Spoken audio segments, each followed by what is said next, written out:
강원도에서 스키 강사로 일하는 20대 남성이 초등학생을 성폭행하고도 풀려나 논란이 되고 있습니다. 무슨 일이 있었던 것인지 오윤성 순천향대 경찰행정학과 교수와 자세히 알아봅니다. 어서 오십시오. 네, 안녕하세요. 네, 어떤 일이 있었기에 이 초등학생을 성폭행하고도 20대 스키 강사가 풀려났습니다. 기호부터 먼저 말씀해 주시죠. 네, 지난해 이제 12월 25일인데요. 강원도 모 스키장에서 스키 강사로 일을 하고 있던 25세 A모 씨가 스키 대여점에 아르바이트를 하고 있던 중학생들에게 여자를 소개해 달라고 부탁을 하게 됩니다. 그래서 이제 그 중에서 남학생들의 휴대전화 속에 있던 그 사진 중에서 한 여성을 갖다가 지목을 하게 되는데 그 여성이 피해자인 초등학교 6학년 B 모양이었어요. 그래서 그 학생들, 즉 중학생들이 이 애는 초등학생이다라고 얘기를 했는데도 불구하고 상관이 없다. 그래서 이제 그 크리스마스 파티를 하자라고 해가지고 그 차를 몰고 가서 그 여학생을 만나서 무인 호텔로 유인을 했습니다. 처음에는 이제 조건 만남을 제의를 했는데 그것을 거절하자 결국은 이제 성폭행을 했고 다음날 택시에 태워서 이제 집에 돌려 보냈는데 바로 이제 그 피해자가 친한 언니에게 그 얘기를 얘기해서 결국 이제 이것이 문제가 됐는데요. 경찰은 신고를 받고 바로 그 남성을 긴급 체포를 했었는데 실제로 이 검찰은 이것이 긴급한 사안이 아니다. 그리고 이제 혐의가 불분명하다라고 석방을 해버림으로써 문제가 된 사건입니다. 네, 일단 경찰의 그 처치, 이게 맞는지 그런지는 잠시 후에 얘기를 해볼 테고요. 20대 스키 강사가 일단 무인 모텔로 간 이유, 특별한 이유가 있을 것 같고요. 그리고 B양의 휴대폰으로 자신에게 오늘 즐거웠다, 다음에 또 보자 이런 문자 메시지를 보내라고 요구를 했다고 하는데 사실 이 문자 메시지 같은 경우는 사건을 좀 다른 방향으로 끌고 가려던 그런 의도라고 봐야겠죠. 그렇습니다. 지금 일단 이제 무인 모텔로 가게 된 그거부터 우리가 한번 따져본다면 사실 초등학교 6학년 정도 되는 이 학생 같은 경우는 도대체 무인 모텔이 뭐 하는 건지도 알지 못하는 그런 상황 아니겠습니까?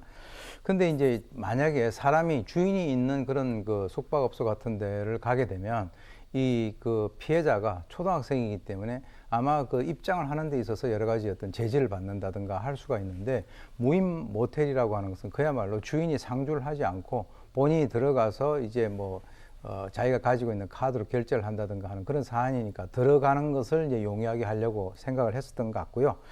그 다음에 이제 이 성폭행 과정에서 협박을 하거나 또는 폭행을 사용했다라고 하는 사실이 이제 밝혀졌고, 이것이 끝나고 난 뒤에 그 피해자의 신상 정보, 그리고 이름이라든가 전화번호라든가 그리고 이제 조건 만남 등을 언급하게 하고 30만 원 정도의 수락을 한다라고 하는 이런 내용들을 녹음을 했습니다. 그런데 실제로 아까 말씀하신 대로 이 초등생의 휴대폰을 이용을 해가지고 오늘 즐거웠어요. 다음에 또 봐요. 라고 하는 이런 그 문자를 날리게 함으로써 결국은 그 여자아이가 자발적으로 어떤 성행에 동조를 했다라고 하는 그런 어떤 그 이미지를 만들려고 한 것은 아닐까. 결국은 이것은 본인이 이러한 행위 자체가 문제가 될 것이라고 이미 예측을 하고 거기에 따른 자기 방어적인 그런 행동을 한 것으로 그렇게 보입니다. 네, 경찰이 바로 긴급 체포를 했고 이 부분에서 이 A씨 바로 풀려난 부분은 국민의 법 감정에서 잘 이해가 안 되는 측면은 있는 것 같은데 경찰 입장에서 우리는 법대로 했다 이렇게 반박할 수도 있는 것 같은데 정말 법이 그런 겁니까? 글쎄요, 지금 이 A씨 같은 경우는 경찰에서 진술을 하는 그 과정에서 여자아이와 서로 동의한 상태에서 성매매를 했다. 이렇게 이제 얘기를 갖다 했고요. 그리고 이제 또 초등학생인지는 자기는 알지 못했다. 이렇게 얘기를 하고 있습니다. 그런데 지금 이제 이 사건이 발생된 것이 작년 12월 25일이니까 한 3주가 지난 지금에도 여전히 스키 강사로 근무를 하고 있는 그런 상황이거든요. 그래서 실제로 이제 경찰이 이게 논란이 되니까 이제 구속영장을 신청을 할 방침이다. 이렇게 얘기를 하고 있고요. 검찰이 그러면 왜 이 긴급 체포를 승인하지 않았냐라고 얘기를 해보니까 B양의 실질적인 진술이 없었고 당시에 A씨가 경찰에 직접 찾아가서 적극적으로 자신의 혐의를 갖다 부정했다 이렇게 얘기를 갖다 하고 있는데요.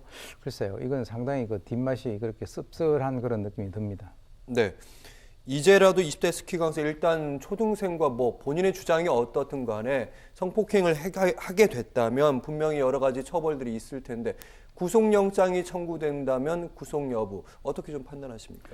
일단 이제 이 사람이 얘기를 하는 것은 초등학생인 줄 몰랐다. 그런데 아마 이제 그 같이 있었던 그 중학생들의 그 진술에 의하면 초등학생이라고 말렸다라고 하는 거죠. 이 아이 같은 경우는. 그래서 지금 이제 그 16세 미만 그 미성년자와 성관계를 가지게 된다면 본인은 뭐 동의가 있었다라고 주장을 하고 있습니다만 동의 여부하고 상관없이 미성년자 의제 강간에 해당이 돼서 강간죄 처벌하고 동일한 그 처벌을 받게 되는데요.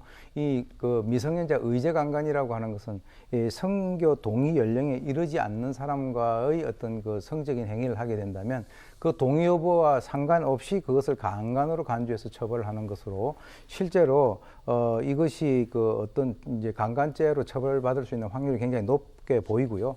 앞에 있었던 그 남학생들 같은 경우도 아마 이렇게 얘기를 할 겁니다. 자기들은 뭐 그 적극적으로 어떤 그런 성행위에 대해서 동조를 한 것이 아니라 자기들은 말렸는데 이렇게까지 문제가 될 줄은 몰랐겠다 이렇게 이제 얘기를 할 가능성이 큰데요.